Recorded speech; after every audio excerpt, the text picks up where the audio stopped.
League active হয়েছে, তারা সাধারণ জনতার সাথে মিশে পরিস্থিতি অন্যদিকে প্রবাহের চেষ্টা করছে বলে দাবি করছে ইনকিলাব মঞ্চ। শুক্রবার বিকেল থেকেই উত্তাল রাজধানীর শাহবাগ এলাকা। একদিকে শহীদ ওসমান হাদী হত্যার বিচারের দাবিতে বিক্ষুব্ধ জনতা, অন্যদিকে পুলিশের সঙ্গে দফায় দফায় সংঘর্ষ, সব মিলিয়ে রণক্ষেত্রে পরিণত হয়েছে পুরো এলাকা। বিকেলে শাহবাগে আন্দোলনকারীরা অবস্থান নিলে পুলিশ সাউন্ড গ্রেনেড ছুড়ে তাদের ছত্রভঙ্গ করার চেষ্টা করে। এ সময় শতাধিক নেতাকর্মী আহত হয় বলে জানায় ইনকিলাব মঞ্চ।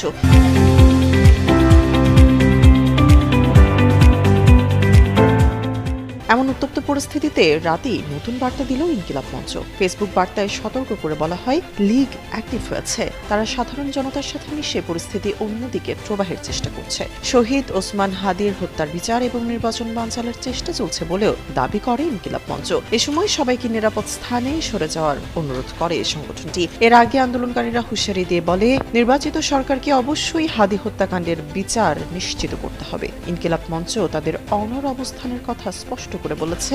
সংগঠনটির পক্ষ থেকে জানানো হয়েছে, আগামী 12 তারিখে নির্বাচন অনুষ্ঠিত হতে হবে। ইনকিলাব মঞ্চের নেতা আব্দুল্লাহ আল জাবের এক জরুরি সংবাদ সম্মেলনে বলেন, নির্বাচনের সঙ্গে হাদী হত্যার বিচারের কোনো বিরোধ নেই। শত প্রতিকূলতা থাকলেও নির্ধারিত সময়ে ভোট হওয়া চাই। যারা নির্বাচন বানচালের চেষ্টা করছে তাদের অপপ্রচার ভিত্তিহীন বলেও দাবি করেন তিনি।